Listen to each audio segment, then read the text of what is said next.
परिग्रह त्यक्त्वा त्यक्त्वा सर्वं परिग्रह सर्वपरिग्रह शारीरं केवलं कर्म शारीरं शारीरं केवलं कर्म कर्म कुर्वन् आप्नोति किल्बिषम्।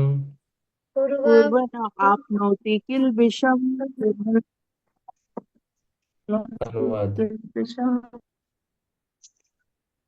आप लोग म्यूट कर सकते हैं। हम्म, ठीक है।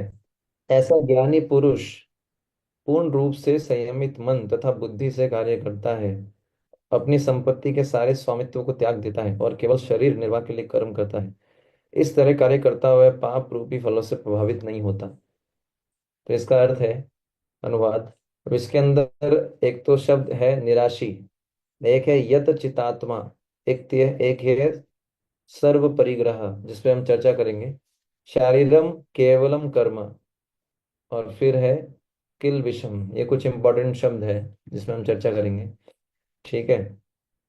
पिछले श्लोक में जो है भगवान ने बताया था कि जो व्यक्ति कृष्ण भावना भावित होता है,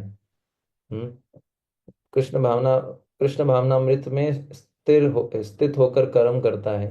पिछले श्लोक में बताया था, जो कृष्ण भावनामृत में स्थिर होकर कर्म करता है तो वो कार्य करने से भी बंधता नहीं है। ये हमने कई बार चर्चा किया था। उसको कर्म का फल नहीं लगता, कार्य करने से बंधता नहीं है। ठीक है। तो अर्जुन के मन में ऐसा विचार आया कि हो सकता है कि भगवान आपकी दृष्टि में वो कार्य करने से नहीं बंधता है, आपकी नजर में जो है उसका उस कार्य का फल नहीं लगता उसको। ठीक है ना। ये आप ऐसा मानते हैं, आपने ऐसा बोला है इसलिए आप ऐसा मान रहे हैं। आपका ऐसा विचार है कि वो अगर कृष्ण भावनामृत में स्थित है और वो कोई भी कार्य कर रहा है तो उसका फल उसको नहीं लगेगा। ऐसा आपके दृष्टिकोण से है। लेकिन मैं तो युद्ध करूंगा तो अपने सगे संबंधी जो भी मेरे सामने उपस्थित होंगे उनकी हत्या भी होगी मेरे हाथों से, तलवार तो चलाऊंगा ना, लड़ाई तो करूंगा ही। तो जब मैं युद्ध करूंगा, मेरे सगे संबंधी जो मेरे परिवार वाले हैं उनकी मेरे हाथ से हत्या भी होगी। इतने भयानक कर्म करते हुए मैं ये कैसे मान लूं, मैं अपने मन को कैसे समझाऊं कि मैं कुछ नहीं कर रहा। हम्म आपके दृष्टिकोण से आप बोल रहे हैं कि जो कृष्ण भावनामृत में स्थित होकर कार्य करता है उसको कोई कर्म, वो कर्म करता हुआ भी बनता नहीं है। लेकिन ये आपके दृष्टिकोण से आप बता रहे हैं, लेकिन मैं तो युद्ध जैसा घोर कर्म कर रहा हूँ, मैं तलवार चला रहा हूँ, मैं अपने कुटुंबी जो है उनकी हत्या कर रहा हूँ। ठीक है ना। तो मैं कैसे ये मान लूं कि मैं कुछ नहीं कर रहा हूँ। है ना। सब अर्जुन को ये बोले, मुझे कैसे फील होगा कि मैं कुछ नहीं कर रहा। आप तो बोल रहे हैं कार्य करते हुए बनता नहीं है, पर मुझे तो लग ही नहीं रहा। मैं तो ऐसे ऐसे कार्य कर रहा हूँ, किसी गर्दन काटूंगा, किसी का क्या करूंगा। मेरे को ये मैं कैसे रियलाइज करूं, मेरे को ये समझ में नहीं आ रहा है। तो भगवान ने बोला कि भाई जिस व्यक्ति का मन कृष्ण भावनामृत में स्थित है, ठीक है ना, भगवान बोल रहे हैं, जिस व्यक्ति का मन कृष्ण भावनामृत में लगा हुआ है, भले ही शरीर से वो कुछ भी कार्य कर रहा है, लेकिन फिर भी जो है वो कर्म बंधन उसको नहीं लगता, फिर भी उसको पाप से नहीं बनता। वो स्पेसिफिक शब्द है यहाँ पर आया है, वो पाप से नहीं बनता। वो शरीर से भले ही कुछ कार्य कर रहा हो लेकिन उसका मन क्या है, कृष्ण भावनामृत में लगा हुआ है, इसलिए उसको पाप में नहीं बनता। ये सीक्रेट है। ठीक है। शरीर से अर्जुन मान रहे हैं अपने कुटुंबियों को मारेंगे, फिर भी मन जो है अर्जुन का वो कृष्ण भावनामृत में है, इसलिए अर्जुन को किसी प्रकार का पाप नहीं लगेगा। तो अर्जुन को भगवान ये इसलिए समझा रहे हैं। समझ में आया ना आपको पिछले श्लोक से लिंक। तो यहाँ पर बताया गया निराशी, शब्द है निराशी। हम्म प्रभु जी, तो फिर उस हिसाब से ऐसे भी हो सकता है कि ये लोग जो अगर कोई पशु हत्या करते हैं, अगर इनका मन हम्म कृष्ण भावना में है, तो ये हम्म। मतलब मन से तो वो कृष्ण भावना में है, लेकिन वो शरीर से जो ये पाप करे तो उस पाप का बंधन उनको नहीं लगेगा प्रभु जी। हाँ, ये सत्य बात है। अगर मन भगवान में लगा हुआ है यार, शरीर से आप कुछ भी कर रहे हैं, पर जो पशु की हत्या कर रहा है, अब यहाँ पर अर्जुन भगवान के आगे से युद्ध कर रहे हैं, इसलिए तो मन लगेगा कृष्ण भावनामृत में। अगर भगवान की इच्छा के विरुद्ध युद्ध करते तो मन लगता। तो जो राइट पशु की हत्या कर रहा है अगर भगवान के लिए करेगा तो उसका मन अपने आप लगेगा, और भगवान राइट के प्रभु जी। इंस्ट्रक्शन के विरुद्ध जाके पशु हत्या करेगा तो मन उसको लगेगा। यस। समझ में आ रहा राइट है? प्रभु जी। तो इस तरीके से समझना है। अब हम आगे जी चलते जी। हैं। निराशी, सबसे पहला शब्द है निराशी। निराशी शब्द दो शब्दों से बना है, निहि और आशी। निहि का अर्थ होता है नहीं, और आशी के कई अर्थ होते हैं। आशी का एक पहला अर्थ क्या है? आशा। ऐसा व्यक्ति जो आशा नहीं करता। तो जो कृष्ण भावना अमृत में स्थित होता है या कृष्ण भावना भावित व्यक्ति होता है, वो क्या है? आशा नहीं करता, वो निराश होता है। अरे प्रभु जी, कृष्ण भावना भावित व्यक्ति निराश होता है, डिप्रेशन में आता है? नहीं, कृष्ण भावना भावित व्यक्ति निराश होता है। निराश शब्द का अर्थ समझना पड़ेगा। हम्म यहाँ पर जो है वो, तो भगवत गीता में एक जगह भगवान बोलते हैं 16वें अध्याय के 12वें श्लोक में, कि जो आसुरी लोग होते हैं वो ऐसे सोचते हैं, उनके लिए शब्द आए आशा, आशा पाश शतेर बद्धा। मतलब जो आसुरी लोग होते हैं वो बहुत सारी आशाओं में बंधे हुए रहते हैं। जो आसुरी लोग होते हैं उनको लगता है भविष्य में मैं और अमीर बन जाऊंगा, भविष्य में मुझे जो है और सुखों की प्राप्ति होगी, मैं ईश्वर बन जाऊंगा, मेरे शत्रुओं का विनाश हो जाएगा, मेरी प्रगति होगी। तो जो आसुरी लोग होते हैं उनको इस तरह की आशा रहती है। और ये आशा कौन दिखाती है? माया। माया ऐसे व्यक्तियों को आशा दिखाती है। परंतु जो कृष्ण भावना भावित व्यक्ति, वो जानता है ये सब जो आशा है क्या है? माया की चाल है। और माया क्या करती है? ऐसी आशा दिखा के आसुरी लोगों को जो है ललचाती है। उनको झूठी आशा दिखाती है, तुमको सुख मिलेगा। लेकिन वास्तव में क्या होता है? उनको क्या मिलता है? दुख ही मिलता है, क्योंकि ये भौतिक संसार क्या है? दुखालयम। ठीक है ना? तो आसुरी लोगों के मन में जितनी भी आशाएं होती है सब व्यर्थ हो जाती हैं। हम्म इसका कारण क्यों क्या है? क्योंकि वो भगवान और भगवान के भक्तों को, भगवान का अपमान करते हैं, भगवान की परवाह नहीं करते हैं, और भगवान के भक्तों का निरादर करते हैं। ठीक है ना? इसलिए श्रीमद् भागवतम के 11वें स्कंद के 8वें अध्याय के 44वें श्लोक में पिंगला पिंगला की कहानी आती है। पिंगला एक वैश्य होती है जिसको बहुत निराशा होती है एक बार। तो वो एक श्लोक बोलती है, आशा ही परम दुखम, निराशा ही परम सुखम। कि भौतिक संसार के अंदर अगर हम सुख की आशा करते हैं तो क्या है ये दुख का कारण बनती है। आशा ही परम दुखम, इस संसार में सुख की आशा करना क्या है? दुख का कारण है। निराशा ही परम सुखम, इस संसार में सुख की आशा न करना ही परम सुखम। ये पिंगला ने बोला है। तो हम देखते हैं कि यहाँ पर अर्थ क्या है। जब बताया गया निराशी, जो व्यक्ति आशा नहीं करता, हम प्रभुपाद जी के जीवन से देखते हैं कि प्रभुपाद जी जो है मेहनत करते थे इस आंदोलन को बढ़ाने के लिए। लेकिन प्रभुपाद जी कभी भी ऐसी आशा नहीं रखते थे। प्रभुपाद जी में बहुत असीम उत्साह था प्रचार करने के लिए। लेकिन भविष्य में सफलता मिलेगी नहीं मिलेगी इसके लिए वो हमेशा देख विचार करते थे कि कृष्ण पे डिपेंड है, कृष्ण की इच्छा होगी तो मिलेगी, कृष्ण की इच्छा होगी नहीं नहीं मिलेगी। ठीक है ना? प्रभुपाद इस दृष्टि से निराश रहते थे, अगर कृष्ण चाहेंगे तो सफलता मिलेगी, कृष्ण चाहेंगे तो सफलता नहीं मिलेगी। और कई बहुत सारे भक्त इस्कॉन को ज्वाइन करते थे, बहुत सारे भक्त छोड़ भी देते थे। तो ऐसा करके एक भक्त थे, उन्होंने प्रभुपाद जी से पूछा, बोले प्रभुपाद ये बड़े आश्चर्य की बात है, कितने सारे भक्त इस्कॉन में आते हैं और वो छोड़ देते हैं, ये बड़े आश्चर्य की बात है, इतना सुंदर आंदोलन। तो प्रभुपाद जी ने बोला ये बड़ा आश्चर्य नहीं कि लोग छोड़ देते हैं, ये आश्चर्य है कि कितने लोग टिके हुए हैं। तो ये प्रभुपाद जी का दृष्टिकोण क्या था? निराशी। निराशी का अर्थ क्या है? समझ गए ना? आशा नहीं रखता वो। तो प्रभुपाद जी जो है खुद से बहुत अधिक आशा नहीं रखते थे प्रभुपाद जी, पर कृष्ण से आशा रखते थे। है ना? प्रभुपाद जी भगवान कृष्ण से सदैव आशा रखते थे। है ना? प्रभुपाद जी को विश्वास था कि कृष्ण सदैव उनकी रक्षा करेंगे। और अगर कृष्ण चाहे तो उनकी वाणी में इतना अधिक प्रभाव डाल सकते हैं कि उनके बोलने से लोग कृष्ण भावना भावित हो जाएंगे, जैसा कि प्रभुपाद जी ने मार्किने भागवत धर्म में, वो जो जलदूत जहाज पे जो उन्होंने लिखा था ना भजन, है ना, बड़ा कृपा कोयले कृष्ण, अद मेरा पति, वो एक भजन है, आप देखेंगे। उसमें प्रभुपाद जी बोलते हैं अगर कृष्ण चाहेंगे, अगर आप चाहेंगे प्रभु तो मेरी वाणी में इतनी ताकत होगी कि मैं दूसरे लोगों को कन्विंस कर पाऊंगा। तो ये पूरा भजन है। तो निराशी शब्द का पहला अर्थ है जो व्यक्ति आशा नहीं रखता। निराशी शब्द का दूसरा अर्थ है जिस व्यक्ति, है ना, जिस व्यक्ति के पास कोई दिशा नहीं है। मैं किस दिशा में कार्य करूं, जिसके पास अ, उसको पता नहीं मैं कहाँ जाऊं, किस दिशा में कार्य करूं। क्योंकि आशी शब्द का दूसरा अर्थ होता है दिशा, और नी लग के बन जाएगा निराशी, मतलब जिसके पास कोई दिशा नहीं है, उसको पता नहीं मैं किधर जाऊं, किस दिशा में कार्य करूं, उसको बोलते हैं निराशी। तो कृष्ण भावना भावित व्यक्ति निराशी होता है, यानी कृष्ण को छोड़कर उसको कोई अन्य दिशा पता ही नहीं होती। मैं किधर जाऊं, कृष्ण को छोड़ के मैं किधर जाऊं, किस दिशा में कार्य करूं भक्ति के अलावा। और कृष्ण भावना भावित व्यक्ति जो है भगवान से प्रार्थना करता है ना, हे कृष्ण, मैं मुझे किस रास्ते पे चलना है मैं नहीं जानता, हे प्रभु आप ही मुझे जो है मैं अंधे के समान हूँ। जिस प्रकार से एक अंधा व्यक्ति एक देखने वाले व्यक्ति का हाथ पकड़ के चलता है, उसी प्रकार से हे प्रभु आप मेरे को इस संसार रूपी कीचड़ से बाहर निकाल लीजिए। जो भगवान का भक्त होता है वो बोलता है प्रभु आप, जैसे प्रभुपाद जी बोले, नचाओ नचाओ, जैसा आपको चलाना चलाओ।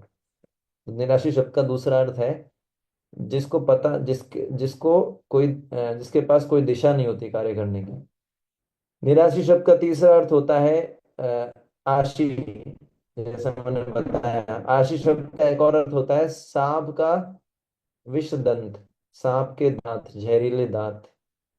तो निराशी व्यक्ति का अर्थ होता है ऐसा जिसके अंदर सांप के जहरीले दांत नहीं होते। इसका अर्थ क्या है, इंद्रियों की तुलना सांप से की गई है, और सांप के दांत होते हैं। जब सांप किसी को काटता है तो क्या होता है, उसकी मृत्यु हो जाती है। पर अगर सांप के दांत अगर उखाड़ लिए जाएं, फिर वो किसी को काटेगा, उसकी मृत्यु होगी, नहीं होगी। उसी प्रकार से इंद्रिय जो कृष्ण भावना भावित व्यक्ति होता है उसके पास भी इंद्रियां होती हैं जो कि सांप के समान है, पर उसकी इंद्रियों में राग और द्वेष रूपी सांप के दांत, सांप के दांत हैं जहरीले। कृष्ण भावना भावित व्यक्ति की इंद्रियां होती हैं जो कि सांप के समान है। इंद्रियों के जो दांत होते हैं वो हैं राग और द्वेष। राग और द्वेष के चक्कर में फंस के व्यक्ति जो है संसार चक्कर में पड़ता है। तो राग और द्वेष रूपी जो दांत है उसके होते ही नहीं है, राग और द्वेष होता ही नहीं है सिर्फ इंद्रियों में, क्योंकि वो अपने लिए कुछ नहीं करता, कृष्ण के लिए करता है।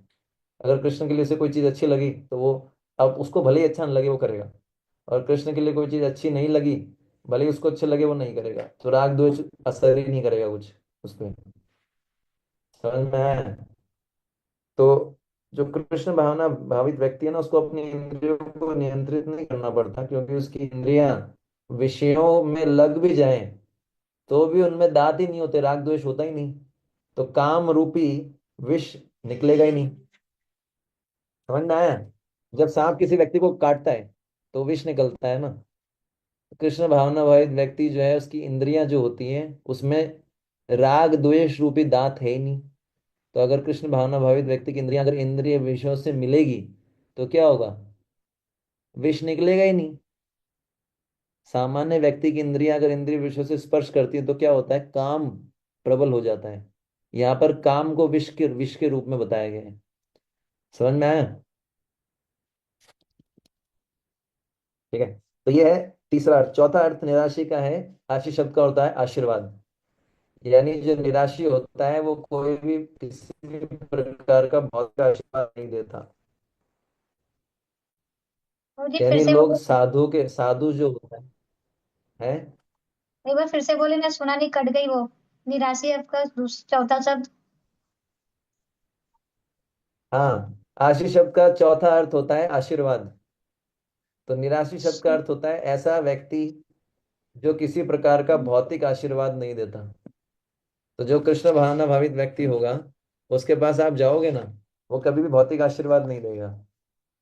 ये लोग साधु के पास भी क्यों जाते हैं, हमारे बच्चे हो जाए, हमारी सुंदर पत्नी से शादी हो जाए, है ना, हमारे बच्चों को जॉब लग जाए, आप आशीर्वाद दीजिए महाराज। एक एक व्यक्ति आके एक ब्रह्मचारी से पूछता है, महाराज आशीर्वाद दो हमारे बेटे की शादी हो जाए। महाराज ने बोला, मेरी नहीं हुई भाई, मेरा आशीर्वाद क्या काम करेगा। मेरा आशीर्वाद काम करता तो मेरी हो जाती, मेरी नहीं हुई, है ना। तो इस प्रकार से आशीर्वाद भी मतलब लोग मांगते हैं साधुओं से कि हमारी भौतिक प्रगति हो, है ना। लेकिन कृष्ण भावना भावित व्यक्ति एक ही प्रकार का आशीर्वाद आशीर्वाद देता है कि तुम्हारा मन कृष्ण में लगे, कृष्णेर मतिरस्तु। पर ये आशीर्वाद किसी को चाहिए? ऑनेस्टली चाहिए किसी को? बहुत कम लोगों को, है ना। ज्यादातर लोगों को वो वाला आशीर्वाद चाहिए। एक बार चैतन्य भागवत में एक लीला आती है, चैतन्य महाप्रभु नित्यानंद प्रभु जाते हैं, एक जगह होती है, उसका नाम ललितपुर बताया गया है। उसमें एक ऐसा सन्यासी था, सन्यासी के पास जाते हैं जो कि भ्रष्ट होता है। वो जो सन्यासी थे वो शराब पीते थे और स्त्रियों का संग भी करते थे। तो चैतन्य महाप्रभु उनके पास गए, तो चैतन्य महाप्रभु, उनका सुंदर रूप, चैतन्य महाप्रभु तो बहुत सुंदर थे। चैतन्य महाप्रभु का सुंदर रूप देखते हुए वो सन्यासी बड़े प्रसन्न हुए, उन्होंने आशीर्वाद दिया कि तुमको धन मिले, तुम्हारा वंश बढ़े, तुम्हारी सुंदर स्त्री से विवाह हो जाए, तुमको विद्या प्राप्त हो। तो चैतन्य महाप्रभु ने बोला, ये क्या आशीर्वाद दे रहे हैं आप मेरे को गोसाई, ये आशीर्वाद मत दीजिए, है ना। ये आशीर्वाद नहीं, मेरे को ऐसा आशीर्वाद दीजिए कि कृष्ण की कृपा हो, विष्णु भक्ति का आशीर्वाद दीजिए, है ना। ये आशीर्वाद तो देने योग्य नहीं है। तो वो सन्यासी बोलता है हंसता हुआ, बोले मैं अच्छी बात बोलता हूँ तो आप जो है अच्छी बात बोलने भी लोग मेरे पीछे लाठी लेके भागते हैं। मैंने आपको ये आशीर्वाद दिया और आप बोल रहे हो आशीर्वाद नहीं है। अगर आप विष्णु की भक्ति भी कर रहे हो लेकिन आपको जो है धन नहीं है तो क्या भक्ति करोगे? सुख मिलेगा? सुंदर स्त्री का भोग नहीं किया तो क्या सुख मिलेगा? तो वैसा उनको आर्ग्यूमेंट दे रहा है चैतन्य महाप्रभु। तो चैतन्य महाप्रभु जो है वो अपने सिर पे हाथ रख के बोले, है ना, दुखी हो गए। बोले कैसा सन्यासी, ऐसा ऐसी स्थिति है, आप सोचिए। तो चैतन्य महाप्रभु हमको शिक्षा देना चाहते हैं कि हमको कृष्ण भक्ति के अलावा कुछ नहीं मांगना चाहिए। तो जो साधु होता है वो उसका असली आशीर्वाद क्या है? कृष्णेर मतिरस्तु। ठीक है। तो ये निराशी शब्द के कई अर्थ मैंने बताया आपको, है ना। फिर है यत चितात्मा। यत का मतलब होता है रोकना, चित्त का मतलब होता है चेतना, आत्मा का अर्थ होता है व्यक्ति। यत का मतलब होता है रोकना, चित्त का मतलब होता है चेतना, और आत्मा का अर्थ होता है व्यक्ति। ऐसा व्यक्ति जिसने जो है अपने बोल सकते हैं ऐसा व्यक्ति, ठीक है ना, जिसने अपने चित्त को रोका हुआ है। मतलब चित्त बोल लो उसको, मन बोल लो, एक ही बात है मोटा मोटा। ऐसा व्यक्ति जिसने अपने चित्त को रोका हुआ है, ठीक है ना। तो चित्त क्या होता है? अगर आप भागवतम पढ़ेंगे, तीसरा स्कंद 26वां अध्याय, जो है सतोगुण की वह अवस्था है जिसमें भगवत अनुभूति होती है, ठीक है ना। तो चित्त वास्तव में क्या है?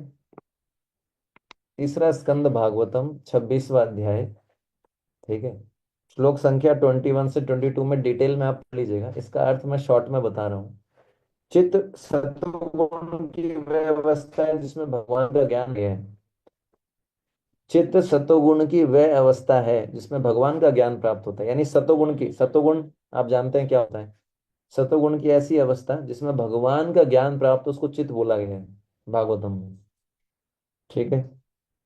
तो जैसे मान लीजिए वर्षा का पानी होता है ना, वर्षा का जो जल होता है, वर्षा की जो बूंद होती है वो कितनी स्वच्छ पवित्र होती है। जैसे ही वो जो है इस भौतिक मतलब इस बोलते हैं जब तक वो जमीन पे नहीं गिरती वो बहुत शुद्ध होती है, पवित्र होती है। पर जैसे ही बारिश की बूंद जमीन पे गिरती है तो क्या होता है? दूषित हो जाती है। उसी प्रकार से आप समझते हैं जो हमारा चित्त है जब शुद्ध रहता है तो उसमें भगवान कृष्ण की अनुभूति होती है, ठीक है ना, ये बताया गया है, ठीक है ना। तो अगर हमारी चेतना शुद्ध होगी तो भगवान की झलक हमको दिखेगी, पर अगर हमारी चेतना शुद्ध नहीं होगी तो भगवान की झलक का नहीं दिखेगी।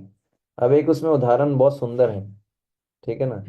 जैसे आपने नदी के अंदर या कुएं के अंदर जल देखा होगा ना, जल, जल देखा होगा नदी के अंदर, कुएं के अंदर। अगर जल, पहले यहाँ पर दो चीजें ध्यान रखनी है इसको समझने के लिए। नदी के अंदर, कुएं के अंदर जो जल होता है, अगर वो गंदा होता है तो जब आप देखेंगे उस जल में तो आपको साफ साफ दिखाई देगा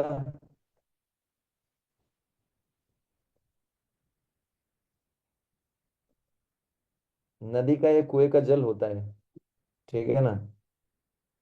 तो जल में पड़ी हुई वस्तुएं दिखाई देंगी।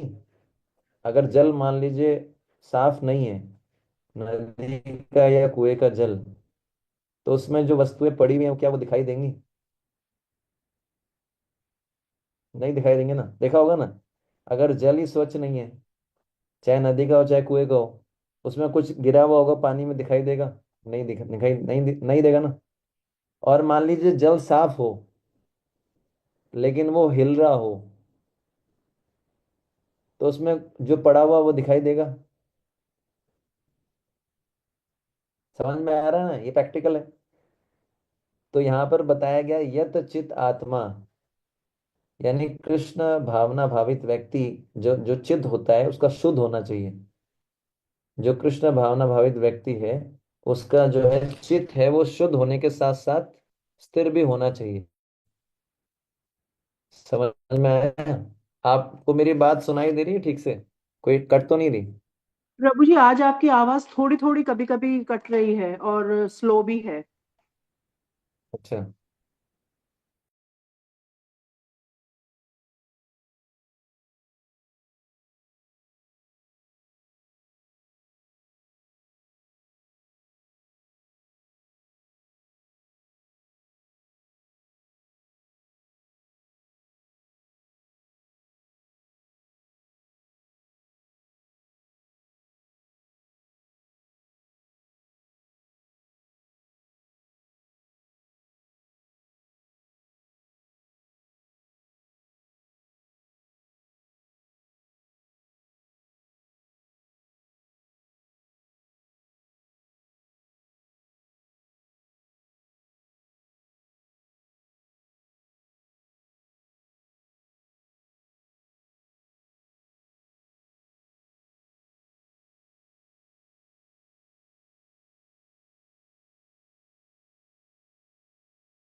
हरे राम राम राम।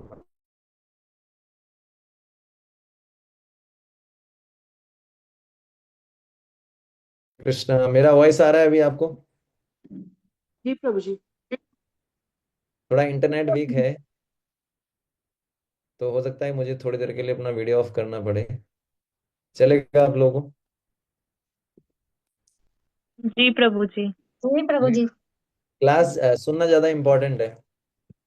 अगर लगेगा तो बीच बीच में मैं ऑन कर दूंगा। ठीक है ना?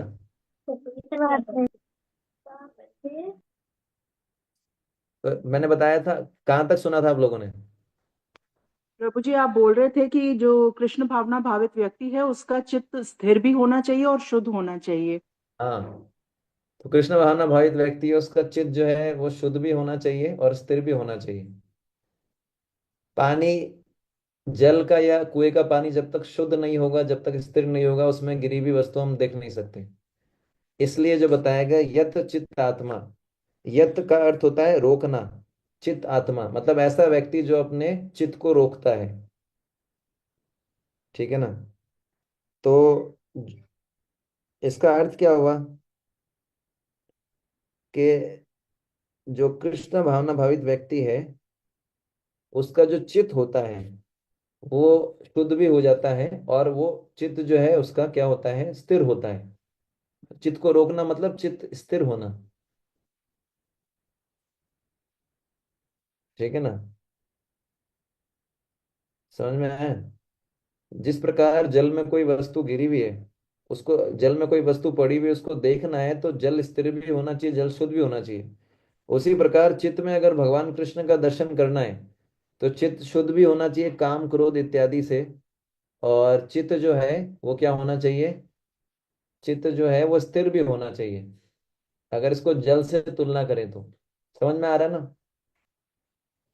भगवत गीता के 6 अध्याय के 19वें श्लोक में भगवान बोलते हैं कि जो योगी योग के अभ्यास में लगा हुआ है उस समय उसका चित्त ऐसा स्थिर रहता है जैसे कि कोई दीपक होता है। उस दीपक को अगर वायु रहित स्थान पे रख दिया जाए तो वो दीपक स्थिर होता है ना। आपने दीपक जलाया है, अगर दीपक को ऐसी जगह रखोगे जहां पर खूब हवा चल रही है तो क्या होगा? वो दीपक का प्रकाश अच्छे प्रकार से नहीं आएगा, और बुझेगा जलेगा, बुझेगा जलेगा। समझ में आया? उसी प्रकार से भगवान गीता में बोले हैं 6.19 में, दीपक से अगर पर्याप्त प्रकाश जो है प्राप्त करना है, अगर दीपक से सफिशिएंट लाइट प्राप्त करनी है तो दो चीजें ध्यान रखनी पड़ेगी। एक तो दीपक जलना चाहिए, दूसरा क्या है, दीपक का जो प्रकाश है वो जो है स्थिर रहना चाहिए। समझ में आया? तो ऐसी जो कृष्ण भावना भावित व्यक्ति है, पहला तो उसका चित्त शुद्ध होना चाहिए, जिसको दीपक से जलने की तुलना की गई है। दूसरा, उसका चित्त जो है वो स्थिर होना चाहिए, जिसको दीपक के स्थिर होने से तुलना की गई है। अगर ये दोनों होगा तो क्या होगा, जिस प्रकार से चित्त उसका स्थिर होगा और चित्त शुद्ध होगा, तो क्या होगा, है ना, कृष्ण का दर्शन हो पाएगा। इसलिए बोला गया ना, चेतो दर्पण मार्जनम। समझ में है? तो यह है यत चितात्मा। समझ में आया? आगे चलें। फिर भगवान बोलते हैं तक्त सर्व परिग्रह। परिग्रह का अर्थ होता है मेरी संपत्ति, मेरी पत्नी, मेरे बच्चे, है ना, मेरा पुत्र इत्यादि, परिवार, परिग्रह। तो परिग्रह शब्द उसके आगे लगा है त्यक्त, यानी उसने अपनी संपत्ति के स्वामित्व का त्याग कर दिया है। अपनी संपत्ति के स्वामित्व का त्याग कर दिया है, पोजेशन फ्री, पोजेशन लेस। तो कृष्ण भावना भावित व्यक्ति भगवान कृष्ण को प्राप्त करने के लिए अपनी घर, पत्नी, पुत्र, संपत्ति आदि सबका भी त्याग कर सकता है। इसका अर्थ ये है सर्व त्यक्त सर्व परिग्रह। समझ में आया? आवाज आ रही है क्लियर अभी? जी प्रभु जी। जी प्रभु जी। इसमें हम प्रभुपाद जी का उदाहरण देखते हैं। जब प्रभुपाद जी ने देखा कि उन्होंने बोला टी और मी, तो उनकी पत्नी ने बोला टी, तो प्रभुपाद जी ने बोला बस चलो। प्रभुपाद जी ने सब कुछ त्याग दिया कृष्ण भगवान की प्राप्ति के लिए। तो ये है परिग्रह शब्द, तख्त परिग्रह। समझ में आया? और परिग्रह शब्द का एक और अर्थ होता है, परि का अर्थ होता है पूर्ण रूपेण, और ग्रह का अर्थ क्या होता है? हाँ? ग्रह शब्द के अर्थ हैं, एक तो है चोरी का माल, एक है, इसके दो अर्थ होते हैं ग्रह शब्द के। एक चोरी का मार्ग, एक होता है चोरी का माल, और दूसरा क्या है, पकड़ने की प्रक्रिया। तो इसका अर्थ क्या हुआ? ग्रह शब्द का अर्थ हुआ चोरी का माल पकड़ने की क्रिया, चोरी का माल पकड़ने की क्रिया। समझ में आया? तो परिग्रह शब्द का अर्थ क्या हो गया, है ना, चोरी के माल को पूर्ण रूप से पकड़ने की क्रिया। समझ में आया? पहले तो पकड़ना, एक पूर्ण रूप से पकड़ना। परिग्रह, प्र लग गया ना, प्र उपसर्ग, प्र लग गया पहले, इसलिए जो है चोरी का माल पूर्ण रूप से पकड़ने की प्रक्रिया।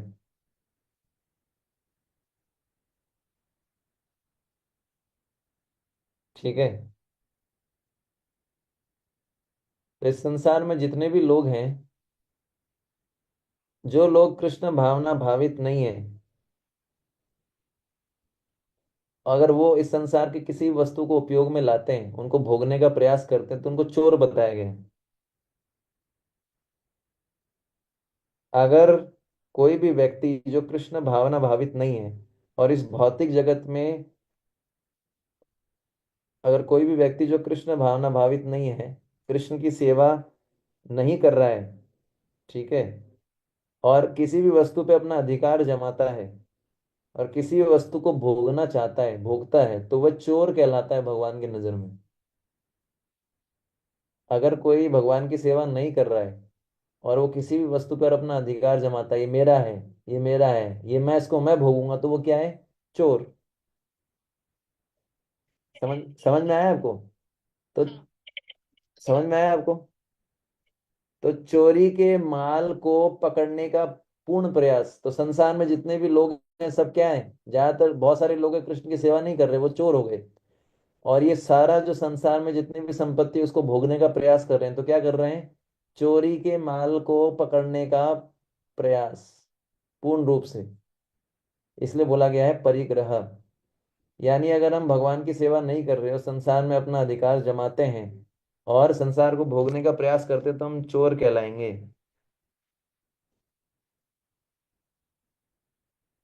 ठीक है।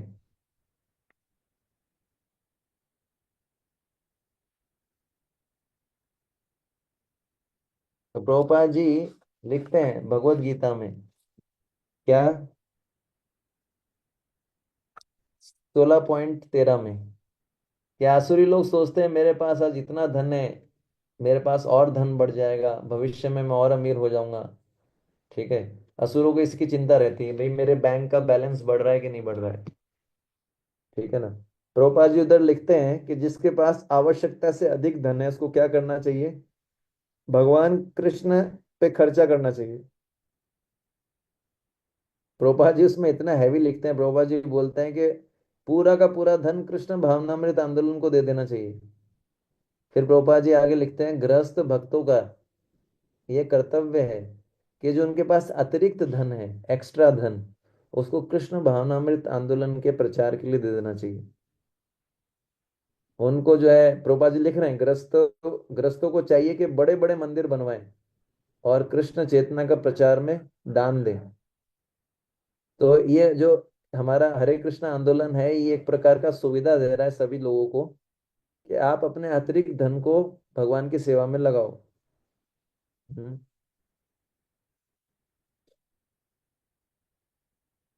ठीक है ना। तो कहने का अर्थ क्या है, कहने का अर्थ यह है कि यहाँ पर परिग्रह त्यक्त सर्व परिग्रह, मतलब जो हम इस संसार में अधिकार जमाते हैं जिस संपत्ति पे जिस पे भी, उसको कृष्ण की सेवा में लगा देना चाहिए। उसको पकड़ के नहीं रखना चाहिए, उसको खुद के भोग में नहीं लगाना चाहिए। कृष्ण की सेवा के लिए सबको त्यागना पड़े त्याग भी सकते हैं, कृष्ण की सेवा में उसको अतिरिक्त धन हो उसको लगा भी सकते हैं। तो इस प्रकार से। ठीक है। फिर भगवान बोलते हैं शारीरम केवलम कर्म कुर्वन। तब यहाँ पर केवल शरीर निर्वाह के लिए कर्म करता है। शारीरम केवलम कर्म, इसके दो अर्थ हैं। शारीरम केवलम कर्म का पहला अर्थ क्या है, जो अपने शरीर निर्वाह के लिए कर्म करता है। शरीर निर्वाह का अर्थ क्या है, अपने जीवन की रक्षा के लिए केवल, यानी कृष्ण भावना भावित व्यक्ति केवल उतना ही कार्य करेगा जिससे उसके प्राणों की रक्षा हो।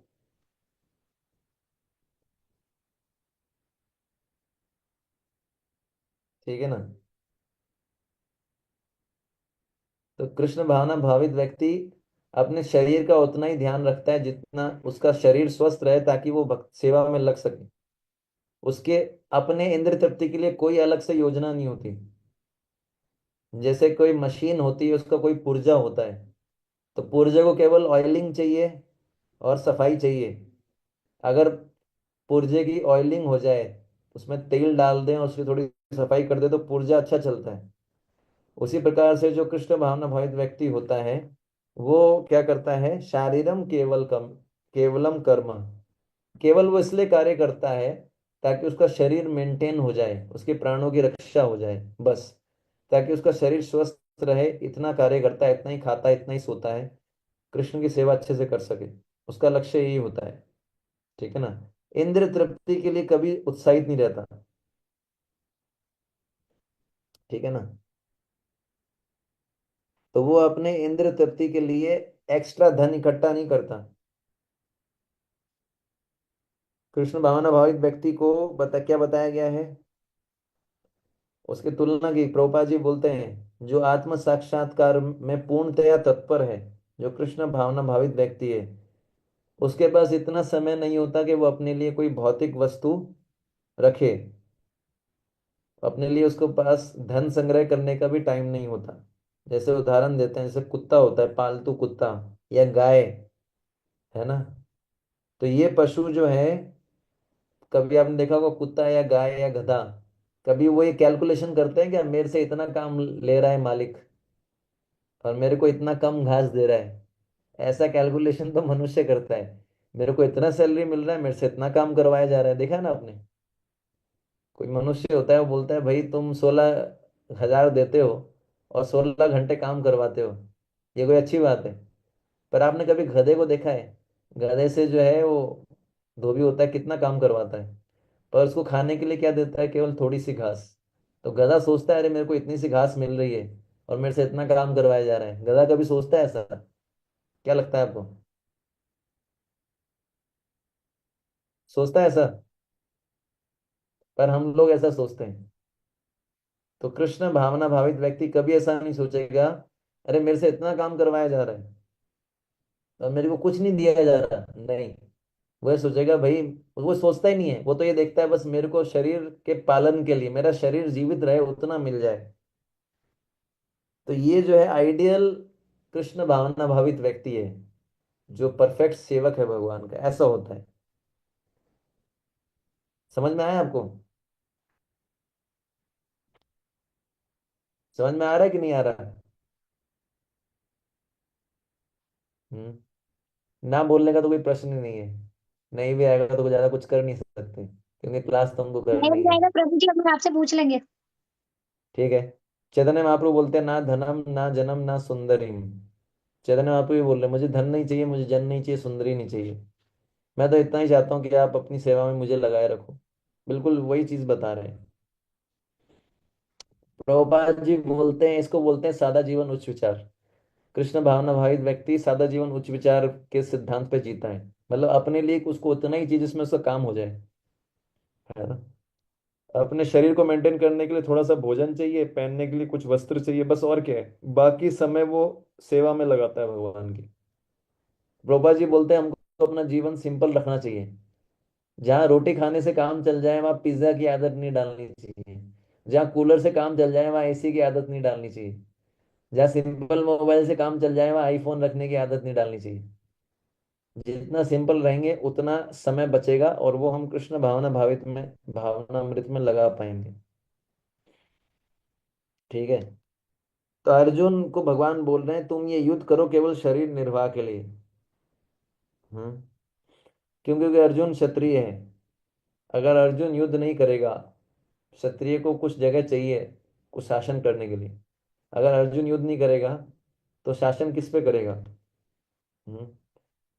भगवान कृष्ण ने दुर्योधन से रिक्वेस्ट किया था कि भाई 5 पांडवों को 5 गांव दे दो। उसने बोला नहीं, सुई के बराबर भी नहीं दूंगा। तो 5 गांव इसलिए तो मांगे थे ताकि उनके शरीर का निर्वाह हो पाए, पर दुर्योधन ने मना कर दिया। तो अर्जुन के लिए क्या है, अर्जुन को ये युद्ध जो है शरीर निर्वाह के लिए करना पड़ रहा है। अगर अर्जुन ये युद्ध ना करेंगे तो उनका शरीर निर्वाह हो पाएगा? उनके पास कुछ राज्य ही नहीं होगा शासन करने के लिए। दूसरा, शारीरम केवलम कर्म का अर्थ है क्या? केवल शरीर के द्वारा ही कर्म करना। पहला अर्थ था शरीर निर्वाह के लिए केवल कर्म करना। दूसरा अर्थ है केवल शरीर के द्वारा ही कर्म करना।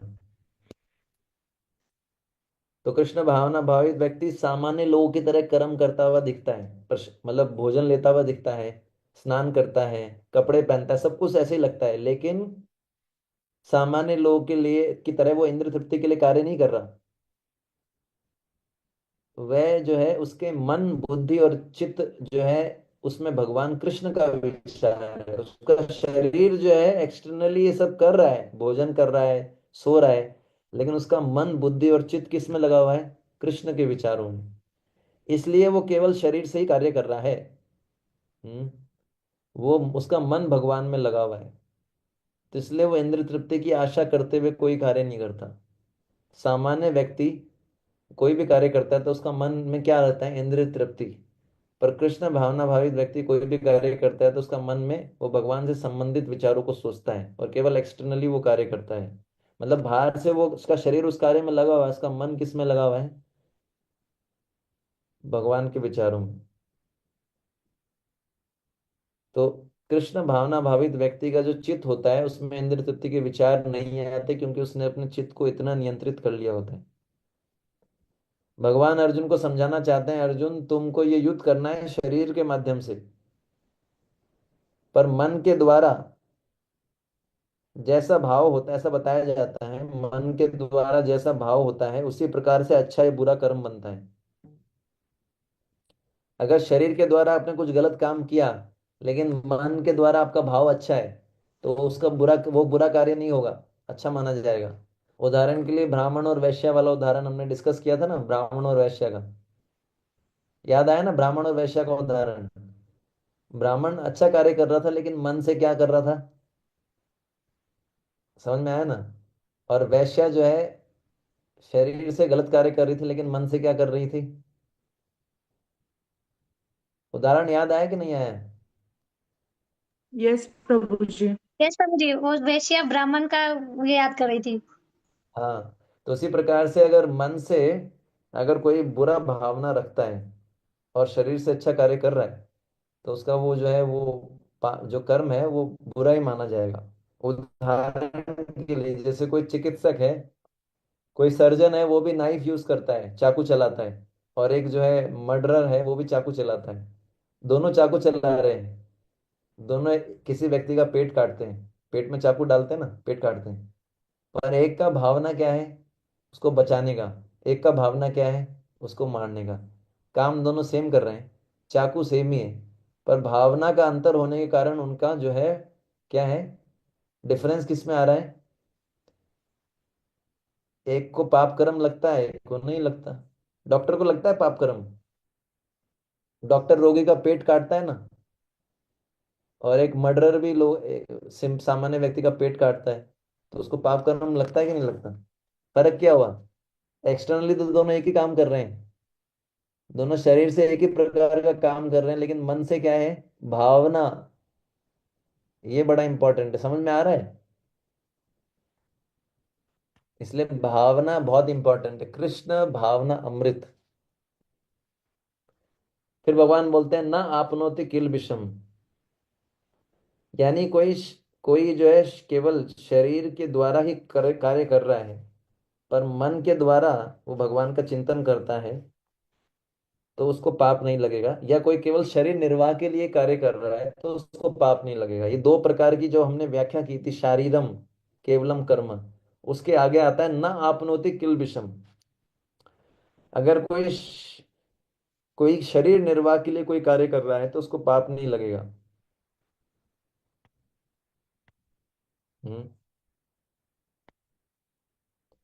तो जैसे ऐसी स्थिति आ जाए, मान लीजिए कि शरीर की रक्षा के लिए, अगर हमको शरीर की रक्षा के लिए पशु की हत्या करनी पड़े, अपने शरीर की रक्षा के लिए, ऐसे भी नियम है शास्त्रों में, अपने शरीर की रक्षा के लिए अगर पशु हत्या करनी पड़े, तो वो उसका भी पाप कर्म नहीं लगेगा, क्योंकि वो कार्य क्यों कर रहे हैं? शरीर की रक्षा के लिए। अगर अपने शरीर को बचाने के लिए पशु हत्या करनी पड़े तो उसमें पाप नहीं लगेगा। पर कंडीशन क्या है? शरीर निर्वाह के लिए करना है, टेस्ट के लिए नहीं करना है। समझ में आया? आजकल लोग पशु हत्या करते हैं, उसमें क्या होता है? शरीर निर्वाह के लिए करते हैं क्या? मर रहे होते हैं क्या? मांस नहीं खाएंगे तो मर जाएंगे क्या लोग? इसलिए पशु हत्या करते हैं क्या? क्यों करते हैं? टेस्ट के लिए करते हैं, इसलिए प्रॉब्लम है। तो शरीर निर्वाह के लिए अगर हमको पशु हत्या करनी पड़े तो शास्त्रों में बताया गया, अगर अपने आप को बचाने के लिए, तो उसमें पाप नहीं लगेगा। उसमें पर पॉइंट है हम किस लिए कर रहे हैं। दूसरा बताया गया केवल शरीर के द्वारा ही अगर बुरा कर्म करता है, पर मन मन से कहीं और है। मन अगर उसका मन बुरा कार्य में नहीं लग रहा है, तो फिर क्या होता है? उसका पाप उसको नहीं लगता। जैसे वो ब्राह्मण और वैश्य वाला उदाहरण हमने डिस्कस किया।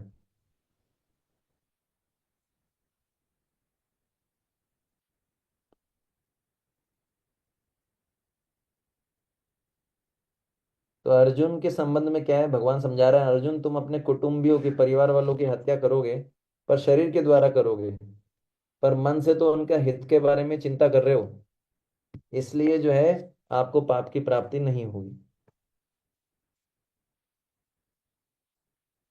ठीक है। तो ये जो है हमने डिस्कस किया। 4.22 पे आते हैं।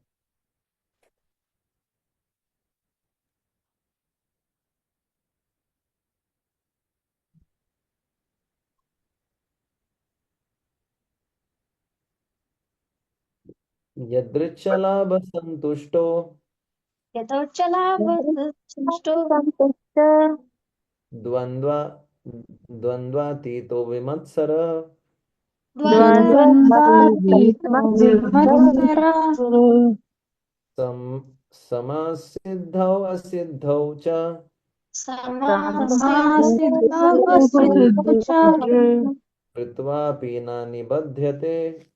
कृत्वा न विद्यते। अनुवाद।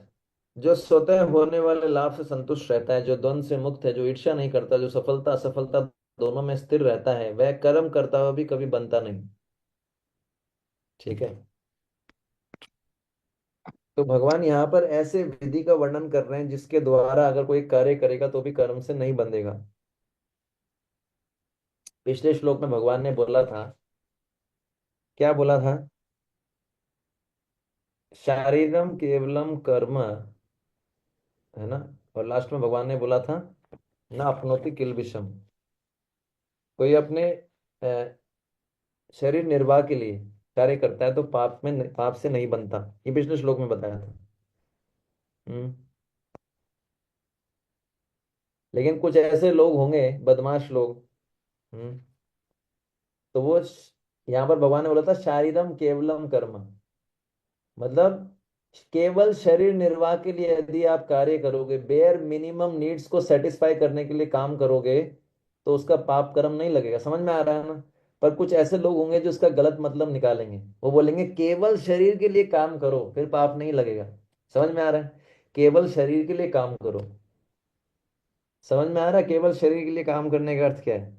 केवल इंद्रिय तृप्ति करो, केवल शरीर के लिए काम करो, अपने लिए काम करो। हर बात का अलग अलग मतलब निकलता है।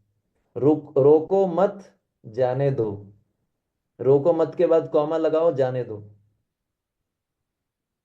रोको के बाद कॉमा लगाओ, रोको मत, जाने दो। शब्द वही है। रोको मत, जाने दो। रोको मत, जाने दो। समझ में आ रहा है? उसी प्रकार से कुछ लोग होंगे जो इसका अर्थ समझेंगे, शारीरम केवलम कर्म। केवलम कर्म का भगवान ही बोलना चाहते थे, शरीर निर्वाह के लिए केवल कर्म करोगे, केवल शरीर निर्वाह के लिए, बेयर मिनिमम नीड्स के लिए, तो पाप कर्म नहीं बंधेगा। पर कुछ लोग ऐसा भी समझ सकते हैं कि अगर हम केवल अपने इंद्रिय तृप्ति के लिए कार्य करें, हम्म, केवल अपनी इंद्रिय तृप्ति के लिए कार्य करना चाहिए। शारीरम केवलम कर्म, केवल अपने शरीर की इंद्रिय तृप्ति के लिए कार्य करना चाहिए, इसमें पाप नहीं लगेगा। कुछ लोग इसका अर्थ ऐसा निकाल सकते हैं, है ना। जो बहुत, जैसे मैंने बताया, रोको मत जाने दो, रोको मत जाने दो। ठीक है। तो गीता जो है हमको ये नहीं सिखाता कि हम अपनी इंद्रिय तृप्ति के लिए कार्य करें। तो भगवान का कहना है कि हमें भगवान की सेवा के लिए कर्म करना चाहिए, बल्कि अपनी इंद्रिय तृप्ति के लिए नहीं। समझ में आया? तो इसको भगवान एक्सप्लेन करेंगे यहाँ पर। तो सबसे पहला क्या है?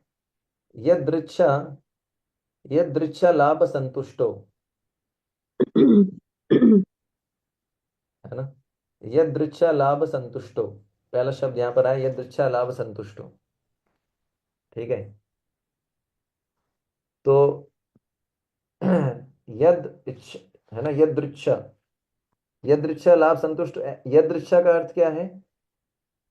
मतलब बिना किसी प्रयास के जो वस्तु प्राप्त हो जाए, इसको बोला गया यदृच्छा।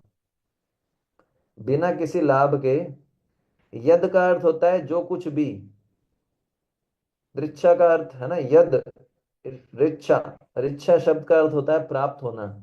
यद का मतलब होता है जो कुछ भी, रिच्छा शब्द का अर्थ होता है प्राप्त होना। यानी जो कुछ भी बिना प्रयास के प्राप्त हो जाए, इसको बोलते हैं यदृच्छा। बिना प्रयास के जो प्राप्त हो जाए, इसको बोलते हैं यदृच्छा। भगवान क्या कहने हैं, जो कृष्ण भावना भावित व्यक्ति होता है, किसी भी वस्तु को प्राप्त करने के लिए कृष्ण पर आश्रित होता है।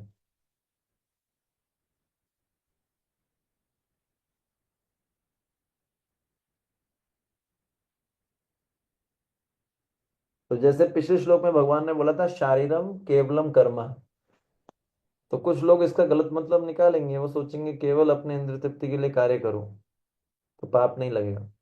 तो भगवान ने, यहाँ पर भगवान बोल रहे हैं यदृच्छा, भैया इंद्रिय तृप्ति के लिए कार्य नहीं करना है, जो स्वतः ही प्राप्त हो जाए।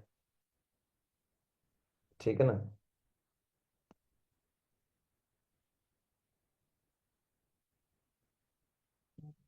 यानी शरीर के लाभ के लिए जो स्वतः ही प्राप्त हो जाए, शरीर की आवश्यकता की पूर्ति के लिए जो स्वतः ही भगवान की कृपा से जो प्राप्त हो जाए, उसी में व्यक्ति को संतुष्ट रहना चाहिए। है ना।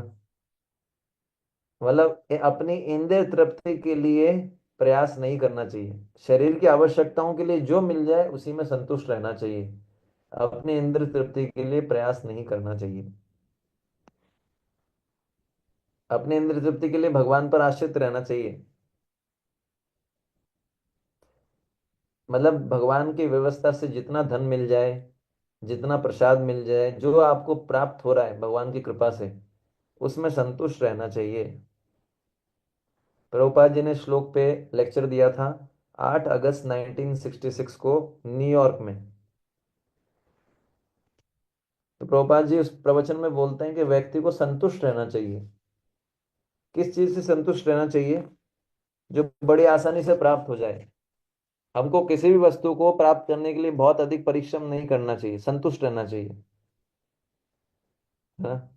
उदाहरण के लिए जैसे कोई भक्त है, जैसे कोई साधक है, वो ऐसा सोचे यार मेरे को तो बहुत कम पैसा मिल रहा है, मेरे को और ज्यादा पैसा कमाना चाहिए, और प्रयास करना चाहिए, और प्रयास करना चाहिए, ताकि मेरे को और पैसा मिलेगा।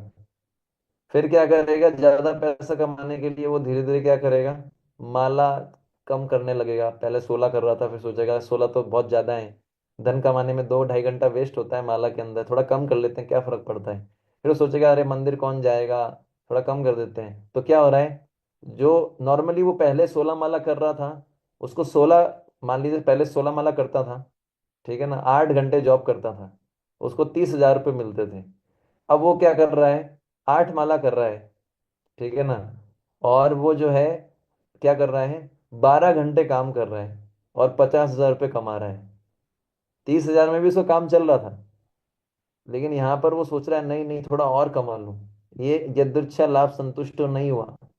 वो क्या कर रहा है? एक तो ये भी गड़बड़, दूसरा जो है उपदेशामृत का श्लोक आता है, उसमें भगवान बोलते हैं अत्याहार प्रयास। भाई जो काम चल रहा है आपका, दाल रोटी मिल रही है आपको, 16 माला तो हो रही है ना आपकी। अब वो 16 माला, क्योंकि उसको पैसे थोड़े कम मिल रहे हैं, 20,000 एक्स्ट्रा कमाने के लिए उसने क्या किया? 8 माला कम कर दी। तो ऐसे ऐसे धीरे धीरे क्या होता है? वो सोचता है मैं और मेहनत करूंगा, मुझे और मिलेगा, संतुष्ट नहीं होता।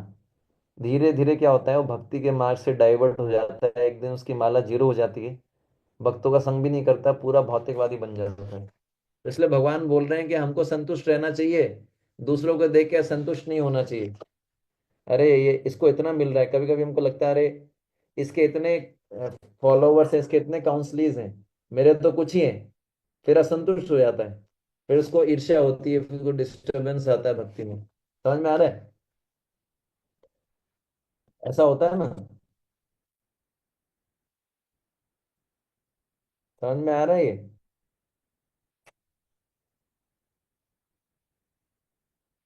आवाज आ रही है ना मेरी आप लोगों प्रभु जी आई एम सॉरी, प्लीज एक बार फिर से रिपीट कर दीजिए। को? कौन से वाला? जो भी आप बोले प्रभु जी, मेरा मिस हो गया, प्लीज रिपीट करिए। आई एम वेरी सॉरी प्रभु जी। हाँ, बाकी बाकी भक्तों को कहाँ तक सुनाई दिया? बीच में मेरी आवाज तो नहीं कट गई थी? नहीं प्रभु जी, हम लोग को सुनाई दिया। हाँ नहीं प्रभु जी, आवाज नहीं कटी है।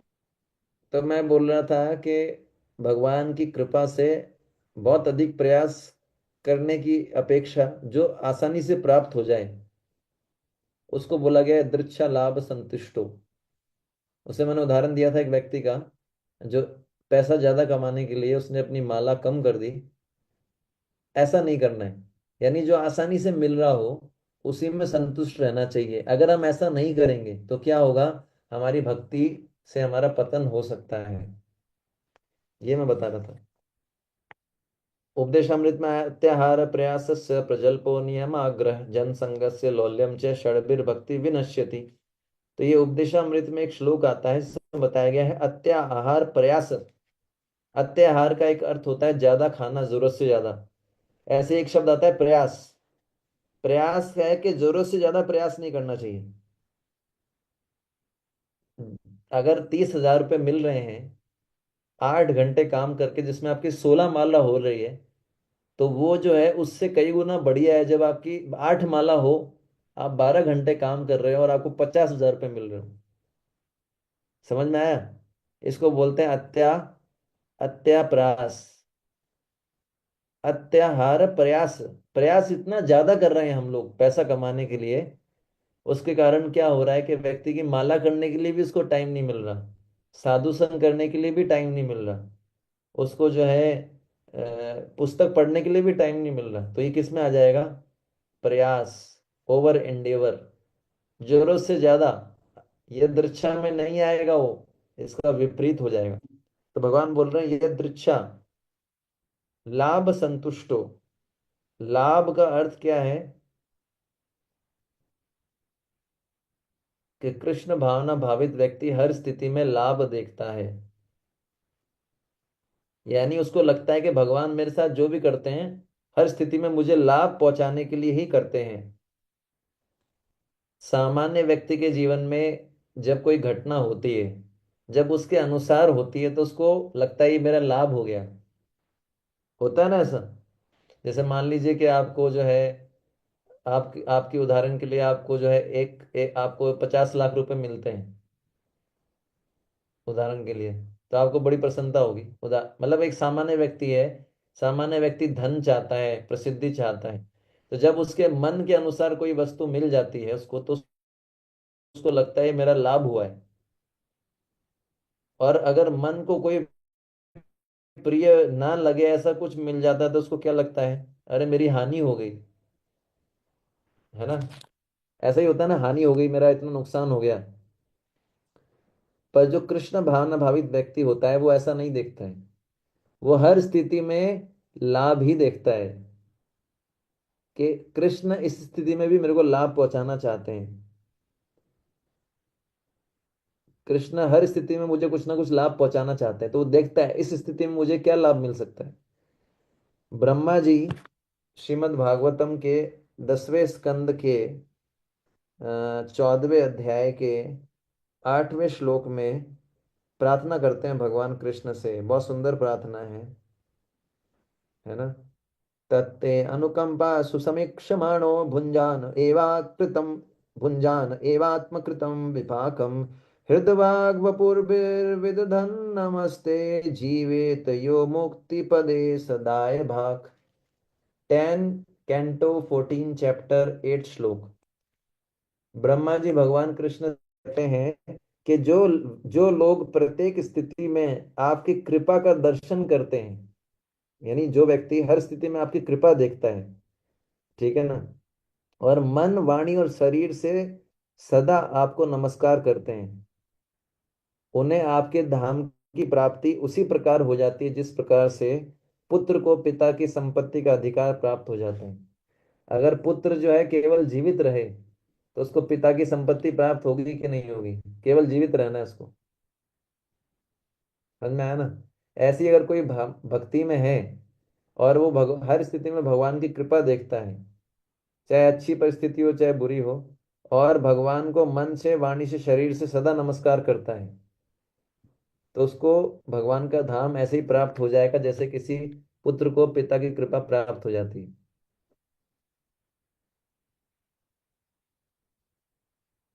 समझ में आ रहा है? ठीक है। तो जो भगवान के भक्त होते हैं ना वो सोचते ही ऐसा है, उनका सोचने का ढंग बिल्कुल ऐसा ही होता है ना?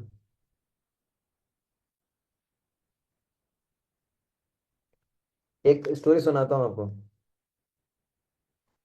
भगवान के भक्त हर परिस्थिति में भगवान की कृपा देखते हैं, है ना? तो एक एक राजा थे जो भक्त थे भगवान, नहीं सॉरी, एक मंत्री थे जो भक्त थे भगवान के। ठीक है।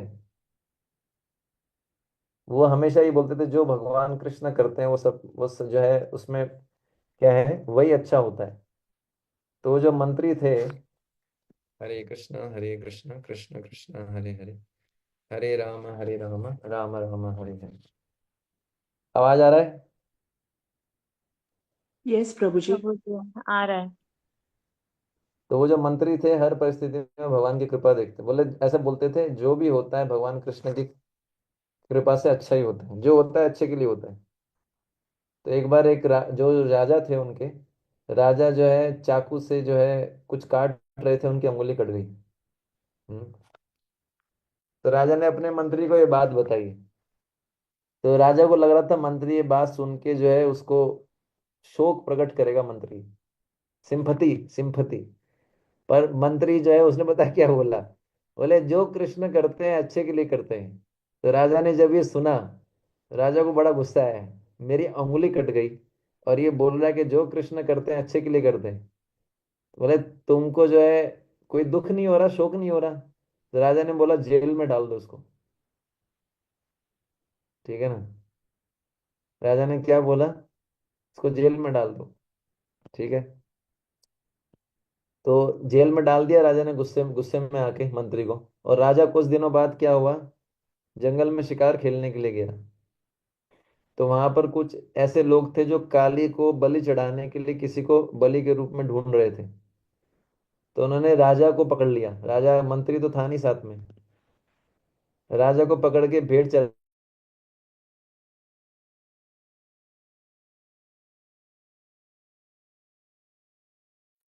प्रभु जी आपकी आवाज चली गई।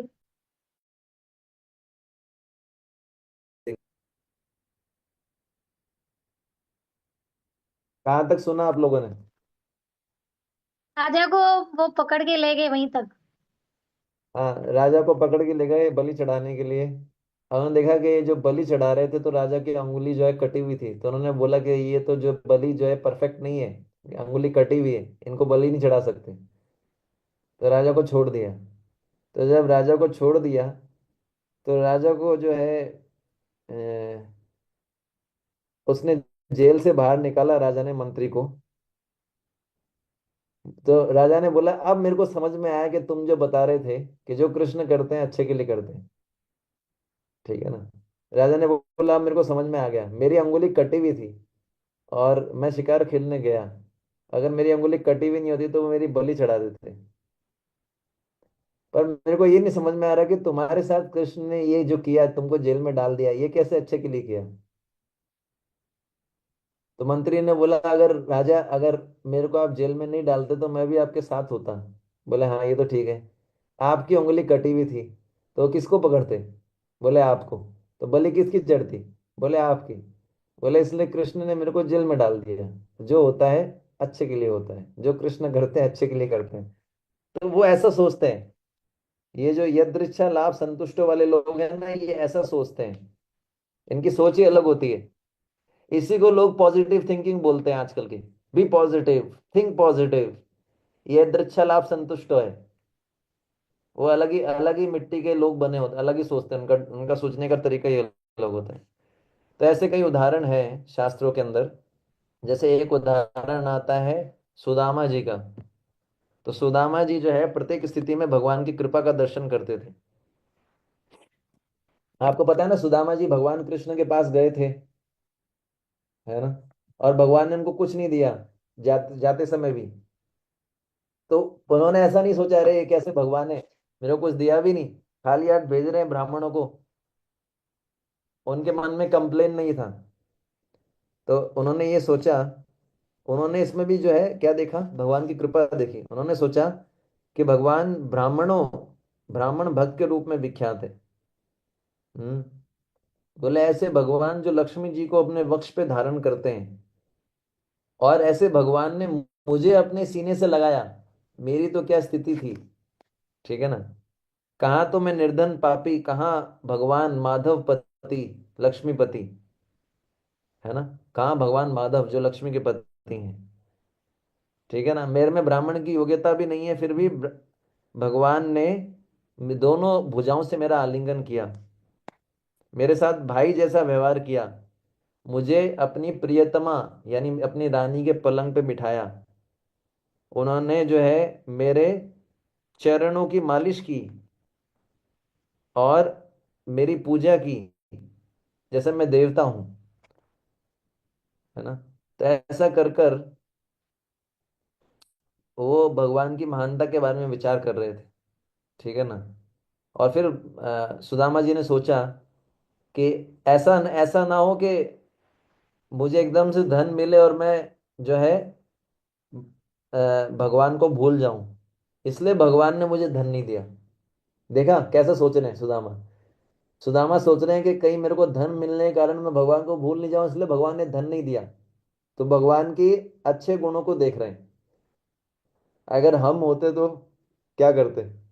हम होते तो शायद बोलते, अरे भगवान इतना सेवा किया आपका, इतनी मालाएं की, फिर भी आपने नहीं दिया। ये हमारी स्थिति है। और सुदामा जी का कॉन्शियसनेस देखिए, ठीक है ना। पर जब देखिए, और सुदामा जी जब घर पहुंचे तो उन्होंने क्या देखा, उनका घर तो महल की तरह बन चुका है, उनकी पत्नी बहुत सुंदर हो चुकी है। उस समय भी उन्होंने कृष्ण की कृपा मानी इसको।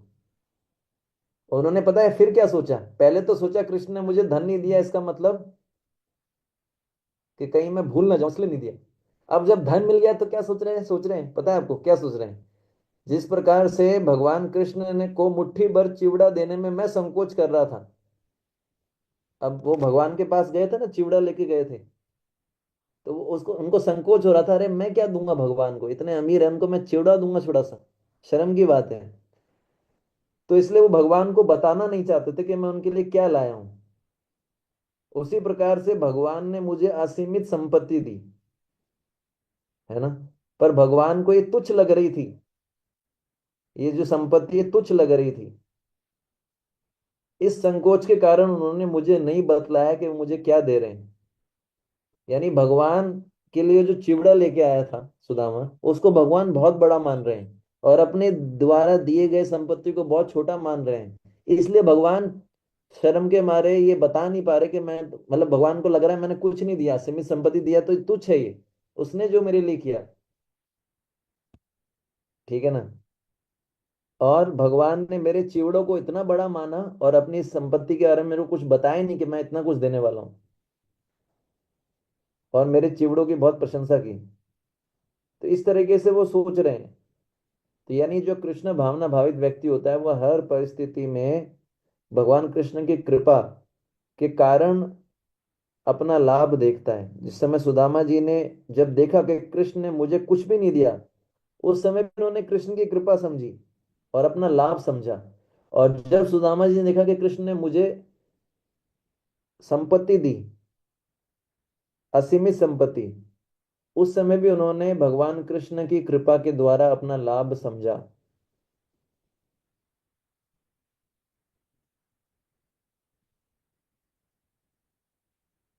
हरे कृष्णा कृष्णा कृष्णा हरे हरे, हरे राम राम राम। कहाँ तक सुना आप लोगों ने? सुदामा जी के तक।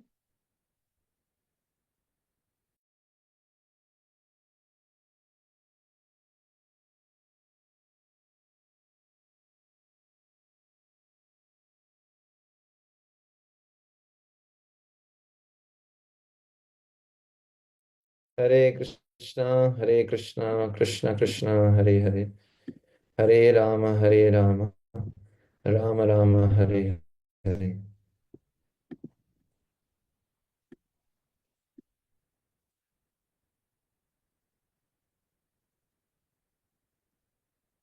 तो कहाँ तक सुना आप लोगों ने?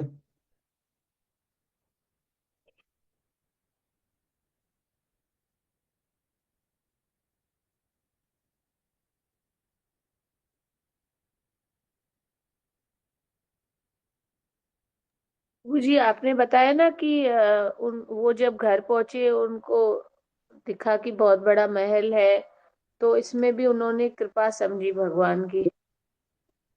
हम्म। तो ये सुदामा जी का थिंकिंग प्रोसेस था। तो ये मैंने उदाहरण क्यों बताया? यदृच्छा लाभ, लाभ के बारे में जब मैं बता रहा था, तो कृष्ण भावना भावित व्यक्ति प्रत्येक घटना में ये समझता है कि कृष्ण इस घटना के थ्रू मुझे लाभ पहुंचाने चाहते हैं। वह हर घटना को यही देखता है कि कृष्ण मुझे इस घटना के थ्रू लाभ पहुंचाना चाहते हैं। तो ये हो गया यदृच्छा, फिर हो गया लाभ, फिर होता है संतुष्ट। यदृच्छा लाभ संतुष्टो। तो जो कृष्ण भावना भावित व्यक्ति होता है वो सदा कृष्ण की कृपा के द्वारा अपना लाभ देखता है, उस लाभ से संतुष्ट भी रहता है। कृष्ण भावना भावित व्यक्ति हमेशा कृष्ण की कृपा के द्वारा अपना लाभ देखता है और उस लाभ से संतुष्ट भी रहता है। उसके अंदर ऐसा लोभ नहीं आता कि मुझे इतना लाभ क्यों नहीं प्राप्त हुआ। उसके अंदर ऐसा लोभ नहीं आता, अरे मुझे तो इतना कम लाभ प्राप्त हुआ है, मुझे ज्यादा लाभ क्यों नहीं प्राप्त हुआ। जो उसको मिल जाता है कृष्ण की कृपा से, उसी लाभ को मानकर, कृष्ण की कृपा से उसको जो मिलता है उसी को लाभ के रूप में देखता है, उसी से संतुष्ट रहता है। ये बताया गया है। प्रभुपाद जी ने 9 जनवरी 1969 को इस श्लोक पे लॉस एंजलिस में प्रवचन दिया था। तो प्रभुपाद जी इस प्रवचन में बोलते हैं कि हर व्यक्ति को संतुष्ट रहना चाहिए।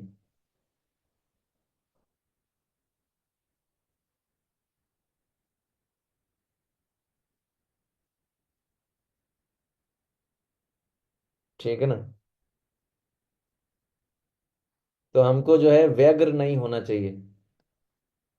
जैसे आजकल जो है भक्ति में भी आने के बाद जो है हमारे अंदर अशांति रहती है, हम अशांत रहते हैं, संतुष्ट नहीं रहते। अरे इसको इतना मिल रहा है, ये इनका तुरंत दीक्षा भी हो गया, इनको इतना जिम्मेदारी भी मिल गया, मुझे तो मिलता नहीं है, सोच सोच के हम असंतुष्ट रहते हैं।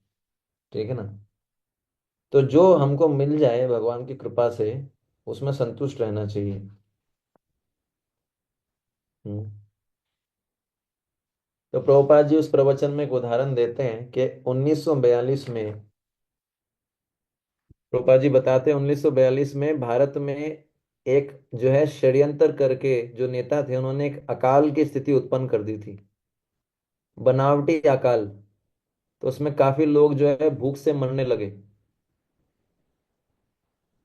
ठीक है ना। तो इतने सारे लोग मर रहे थे भूख से भारत में, ये 1942 की बात है। एक आर्टिफिशियल स्थिति उत्पन्न कर दी गई, एक बनावटी स्थिति जिसमें लोग भूख से मर रहे थे।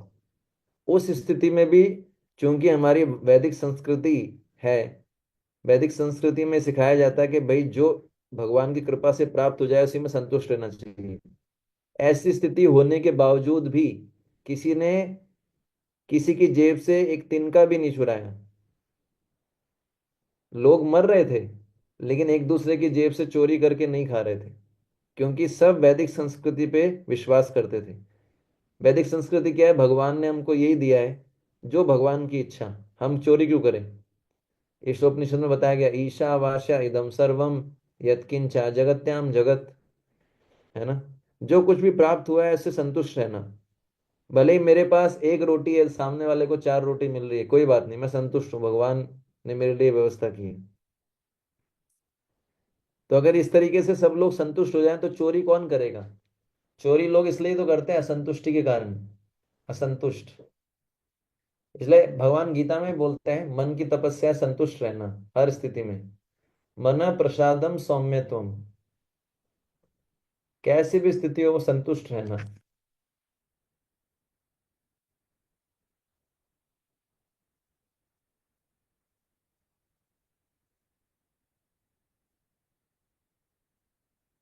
तो प्रभुपाद जी बोलते हैं कि किसी को हो सकता है 1 घंटे में हजारों रुपए मिल जाएं, किसी को हो सकता है बहुत मेहनत करने के बाद भी हजारों रुपए ना मिले। तो जो कुछ मिल रहा है उसी में प्रसन्न रहना चाहिए, क्योंकि हमारे जीवन में जो हमने पूर्व कर्मों के अनुसार हमको लाभ और हानि मिलती है।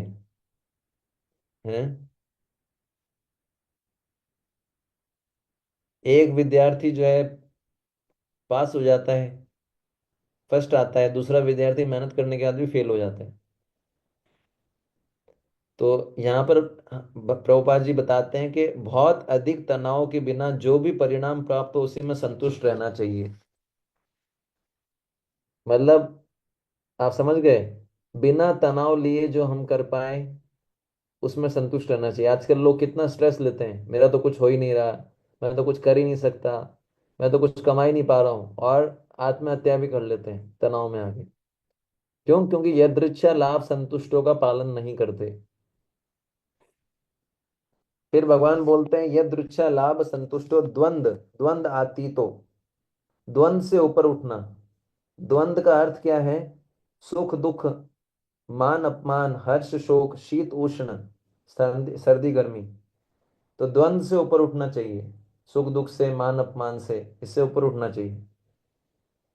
गीता के 15वें अध्याय के 5वें श्लोक में भगवान कहते हैं जो कृष्ण भावना भावित व्यक्ति होता है सुख दुख नामक द्वंद से ऊपर उठ जाता है, मुक्त हो जाता है, और वह भगवान के परम धाम को प्राप्त करता है। ठीक है ना? तो जो भगवान के भक्त होते हैं भगवान की सेवा करते हुए द्वंद से मुक्त रहते हैं। तो यहाँ पर द्वंद का अर्थ है सर्दी गर्मी सुख दुख इत्यादि। कृष्ण भावना भावित व्यक्ति जो है इस द्वंद से परे होता है, क्योंकि उसका मेन लक्ष्य होता है कृष्ण को प्रसन्न करना। कृष्ण की प्रसन्नता के लिए वह कोई भी कार्य करने में झिझकता नहीं है। समझ गए? इसलिए चाहे इसको सफलता मिले असफलता मिले, दोनों में संभव रखता है। पर ये लक्षण तभी दिखते हैं जब कोई दिव्य ज्ञान में पूर्णता स्थित हो, जिसको ज्ञान हो, उसको दिव्य ज्ञान हो, मतलब आध्यात्मिक ज्ञान में वो स्थिर हो पूर्णतया।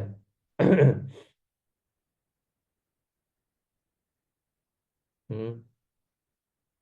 उदाहरण के लिए जैसे जो गोपियां थीं वृंदावन में, व्रज की जो गोपियां थीं, एक बार भगवान जो है द्वारका में थे, उस समय भगवान ये दिखाने के लिए कि जो गोपियां हैं कैसे सुख मेरी सेवा में सुख दुख से प्रभावित नहीं होती, भगवान ने एक ड्रामा किया। भगवान ने बोला कि मेरे सिर में दर्द हो रहा है, और ये दर्द तभी दूर होगा जब कोई भक्त अपने चरणों की धूल मेरे सिर पे लगाएगा, देने के लिए तैयार होगा। तो ये जो बड़ी समस्या बन गई, क्योंकि अगर कोई भी भक्त जो है भगवान को अपने चरणों की धूल देने के लिए तैयार नहीं था, क्योंकि जो भी भक्त है उसके चरणों की धूल अगर भगवान पे लगाई जाएगी तो क्या होगा? उसको नरक जाना पड़ेगा।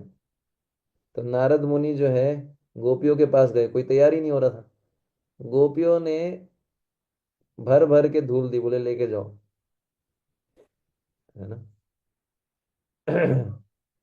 तो ना तो उनको जो है इससे बड़ा सुख का अनुभव हो रहा था गोपियों के कि देखो हमारा कितना सम्मान है, कि हमारे चरणों की धूल कृष्ण पे लगेगी, देखो हम कितने महान हैं। ना गोपियों को दुख का अनुभव हो रहा था कि हमको नरक जाने को मिलेगा। ना गोपियों को सुख से गोपियां प्रभावित हो रही थी, ना गोपियां दुख से प्रभावित हो रही थी, क्योंकि गोपियों का एकमात्र लक्ष्य क्या था? ना गोपियां सुख से प्रभावित हो रही थी, ना गोपियां दुख से प्रभावित हो रही थी, क्योंकि गोपियों का एकमात्र लक्ष्य क्या था? कैसे कृष्ण का सिर दर्द खत्म हो।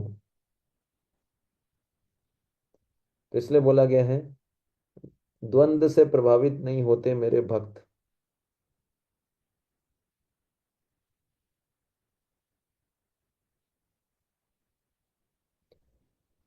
तो ये तो गोपियों के बारे में बताया गया है। जो भगवान के सामान्य भक्त होते हैं, जो साधक होते हैं, है ना, वो भी जो है वह जानते हैं कि जैसे हम जैसे जो साधक हैं, हम लोग हम लोग जानते हैं कि हम लोग हम सबको क्या है, भव रोग हो गया है। भव रोग मतलब काम क्रोध ईर्ष्या। तो हमको पता है इस रोग से निकलने की दवा क्या है? हरि नाम महामंत्र। एनएच औषधि माया नाशी वार लागे, हरि नाम महामंत्र लाओ तभी मागी। जीव जागो जीव जागो। हमारा जो भव रोग है उसकी औषधि क्या है? हरि नाम। अब औषधि चाहे कड़वी हो चाहे मीठी हो, औषधि तो लेनी पड़ेगी ना। उसी प्रकार से हरि नाम कभी मन को अच्छा लगता है, कभी नहीं लगता, फिर भी दवाई की तरह इसको लेना चाहिए। कभी अच्छा लगेगा कभी नहीं लगेगा। ऐसी दवाई जो है कभी अच्छी लगती कभी नहीं लगती, पर फिर भी दवाई लेनी चाहिए। द्वंद्व से प्रभावित नहीं होना चाहिए। जो कृष्ण भावना भावित व्यक्ति होता है वो द्वंद्व से प्रभावित ना होकर हमेशा हरि नाम लेता है। फिर बता रहे हैं विमत्सर। विमत्सर का मतलब होता है ईर्ष्या से रहित। तो मत्सरता का मत्सरता का डेफिनेशन देते हैं श्रीधर स्वामी। मत्सरता पर उत्कर्षणम असहनम, यानी मत्सरता या ईर्ष्या, ईर्ष्या का अर्थ है कि दूसरों के उत्कर्ष को सहन नहीं कर पाना, इसको बोला गया है ईर्ष्या। तो भगवान के जो भक्त होते हैं, कृष्ण भावना भावित रहती है, ईर्ष्या से रहित होते हैं।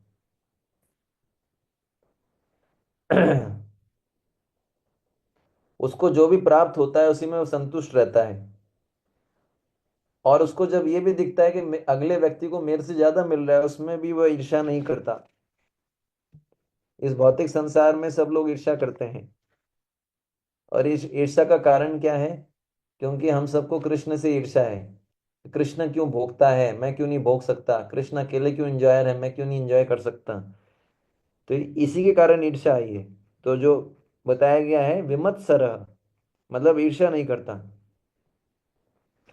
तो जब तक कोई कृष्ण का पक्का भक्त नहीं बनता तब तक वो ईर्ष्या करने से बच नहीं पाएगा। जो भगवान के शुद्ध भक्त होते हैं उनमें कोई ईर्ष्या नहीं होती।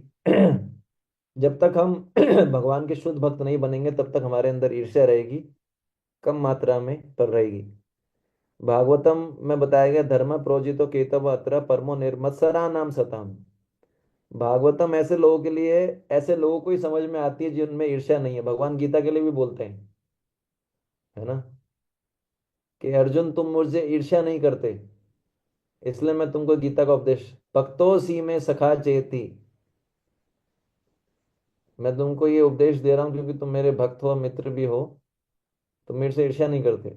एक जगह, अन्य जगह भगवान ये बोलते हैं। तो ये जो है भागवतम या गीता उसी को समझ में आएगी जो ईर्ष्या नहीं करता। और जितने भी प्रकार के धर्म हैं जिसमें ईर्ष्या भरी पड़ी है उनको कैतव धर्म बोला जाता है।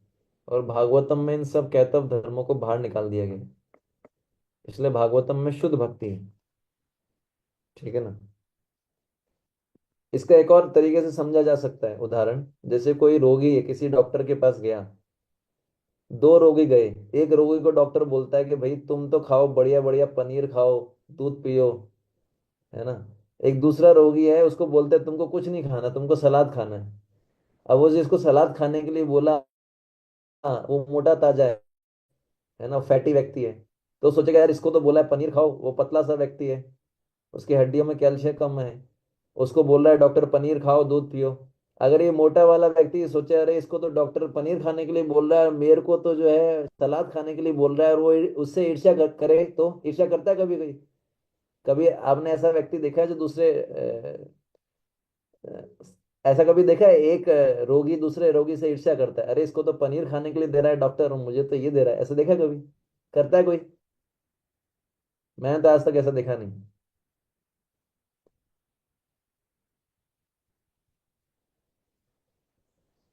समझ में आया? और डॉक्टर को पता है किसको क्या देना चाहिए। रोगी जो है ज्यादा दिमाग लगाएगा तो उसका गड़बड़ घोटाला हो जाएगा। ठीक है ना। तो ऐसे ही जब किसी भक्त को कुछ ज्यादा अच्छा मिलता है, हमको उससे ईर्ष्या नहीं करनी चाहिए, अरे इसको मेरे से ज्यादा कैसे मिल रहा है। भगवान चिकित्सक की तरह हैं, वो जानते हैं किसको क्या देना है। भगवान सबकी चिकित्सा कर रहे हैं। किसी को हो सकता है खाने के लिए सलाद रूपी कष्ट दें, किसी को हो सकता है 56 भोग रूपी आनंद दें। तो हमको नहीं सोचना चाहिए अरे यार इसको तो सुखी सुख मिलता है, मुझे दुखी दुख मिल रहा है। भगवान हमको सलाद रूपी दुख दे रहे हैं, ताकि जो है क्या होगा, हम जो है स्वस्थ हो जाएं। और उसको क्या है, 56 भोग रूपी चीजें दे रहे हैं ताकि वो थोड़ा पतला हो गया, उसको मोटा करेंगे, मतलब उसको इतना कष्ट दिया है इस प्रकार से। तो ना धनी व्यक्ति को निर्धन से ईर्ष्या करनी चाहिए। धनी व्यक्ति को ऐसा नहीं सोचना चाहिए अरे ये तो मैं तो धनी हूँ, ये तो निर्धन है, इसको मरने दो। नहीं। ना ये निर्धन व्यक्ति को ऐसा सोचना चाहिए अरे धनी, ये इतना धनी क्यों है। ईर्ष्या नहीं होनी चाहिए। तो हम देखते हैं पांडव लोग जो थे उनको कोई ईर्ष्या नहीं होती थी। पांडव लोग जो थे, महाभारत में वर्णन आता है, धृतराष्ट्र और दुर्योधन ने क्या क्या षड्यंत्र नहीं किए पांडवों को मारने के लिए, फिर भी पांडवों ने कभी भी ईर्ष्या नहीं की। ये उदाहरण है। फिर भगवान बोलते हैं सम सिद्धो असिद्धो च, अर्थात सफलता और असफलता में समान रहते हैं। तो प्रभुपाद जी बोलते हैं यदि आप भगवान के लिए कोई भी कार्य कर रहे हैं तो ये भगवान की इच्छा है कि आप सफल हो चाहे ना हो। हमको ऐसा नहीं सोचना चाहिए कि मैं तो भगवान की सेवा कर रहा हूं, हमेशा मुझे सफलता मिलेगी, है ना। मैं प्रचार कर रहा हूँ, बहुत सारे भक्त बनने ही चाहिए। अरे प्रभुपाद जी ने इतना मेहनत किया, फिर भी कई बार असफल हुए, तो हम तो असफल होंगे कई बार। तो ऐसा नहीं कि हमेशा भगवान की भक्ति करने में हमेशा सफलता ही मिलती है, विफलता भी मिलती है। क्योंकि भगवान की इच्छा के बिना ना सफलता मिलती है ना विफलता मिलती है। और भगवान का जो भक्त है वो सफलता विफलता में समान रहता है। जो सामान्य व्यक्ति है, जब उसको सफलता मिलती है बड़ा खुश हो जाएगा, वाह मजा आ गया, हाँ हाँ मुझे सफलता मिली, हाँ हाँ, है ना। और जब विफलता मिलती है तो वो पंचर हो जाता है टायर की तरह, अरे मैं तो असफल हो गया, मेरे जीवन जीने का तो कोई उद्देश्य नहीं है, मुझे मर जाना चाहिए। तो ये जो होता है, भगवत गीता में भगवान बोलते हैं रजोगुणी कर्ता के लक्षण बताए गए हैं। 18 अध्याय का 27वां श्लोक। रजोगुणी कर्ता जो है, जब उसको वो क्योंकि अपने कर्म फलों के प्रति बड़ा आसक्त होता है, तो कर्म की जब सफलता होती है उसको बड़ा अच्छा लगता है, जब विफल होता है तो उसको बड़ा शोक हो जाता है। पर सतोगुणी कर्ता जो होता है, जो 18.26 में बताया गया है, वह ना तो कर्म फल की आसक्ति से रहित होता है है ना, उसमें कोई आसक्ति नहीं होती कर्म फलों की, और धैर्य और उत्साह पूर्वक कार्य करता है। तो ना तो सफलता में हर्षित होता है, ना असफलता में शोक होता है, को शोक मिलता है।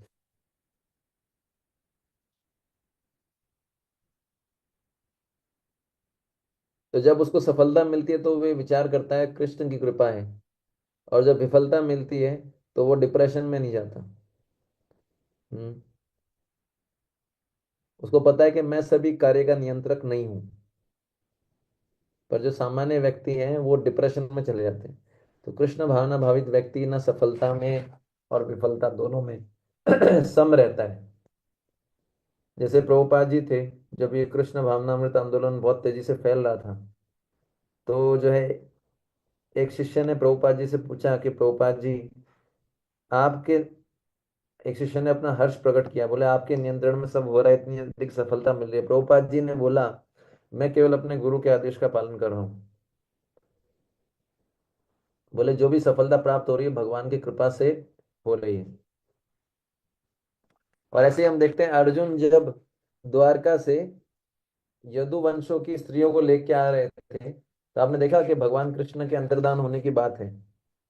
यदुवंश की जो अनाथ स्त्रियां उनको लेके आ रहे थे, तो बहुत सारे लुटेरों ने आक्रमण कर दिया था। तो अर्जुन पहली बार परास्त हुए। उस समय ना तो अर्जुन के बाण काम कर पा रहे थे, बाण समाप्त हो गए थे, अर्जुन की बाजुओं में ताकत भी खत्म हो गई थी। अर्जुन हार गए थे उनके सामने, और वो सारी रानियों को लेके चले गए। उस समय अर्जुन को उदास तो हुए, लेकिन इतने शोकग्रस्त नहीं हो गए कि वो कुछ कार्य नहीं कर पाए उसके आगे। क्योंकि अर्जुन जानते थे कि ये सब कृष्ण की इच्छा से हो रहा है। और ये फैक्ट भी यही था कि भगवान कृष्ण ने ही उन लुटेरों के रूप में अपना विस्तार किया था और अर्जुन को हरा दिया था।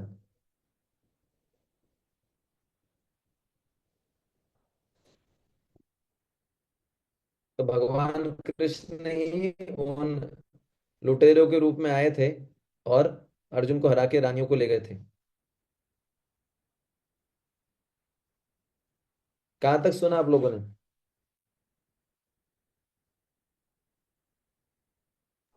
कृष्ण ही आए थे और रानियों को ले गए थे। ले गए थे। हाँ, तो ये जो है अर्जुन जानते थे कि भगवान भगवान की इच्छा से ही हम लोग हार रहे हैं, मैं हारा हूं। तो वो उदास हुए थे, लेकिन जो है इतने शोकग्रस्त नहीं हो गए, इतने निराश नहीं हो गए कि भगवान की सेवा बंद कर दी। जैसे कभी कभी हमारे साथ होता है, हम बड़े उदास हो जाते हैं, कुछ होता नहीं, हम अपनी सेवा छोड़ देते हैं, डिप्रेशन में चले जाते हैं। ऐसा नहीं होता। तो फिर भगवान बोलते हैं कृत्वा अपि न निबध्यते, अर्थात मैं कर्म करते हुए कर्म से नहीं बंधता।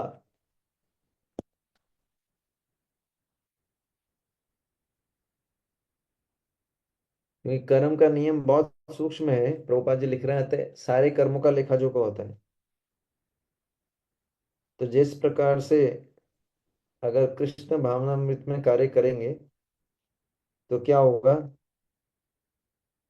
कर्म हमको नहीं बांध पाएंगे। और अगर कृष्ण भावनामृत से बाहर जाके कार्य करेंगे तो कर्म बंधन में फंसते जाएंगे। ठीक है। ठीक है, तो आज हम इतना ही चर्चा करेंगे।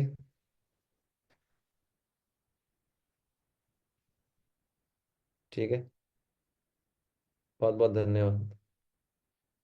वाञ्छाकल्पतरुभ्यश्च कृपा सिन्धुभ्यः च पतितानां पावनेभ्यो वैष्णवेभ्यो कृष्ण प्रभुपाद कीजिए। पंचांग प्रणाम कर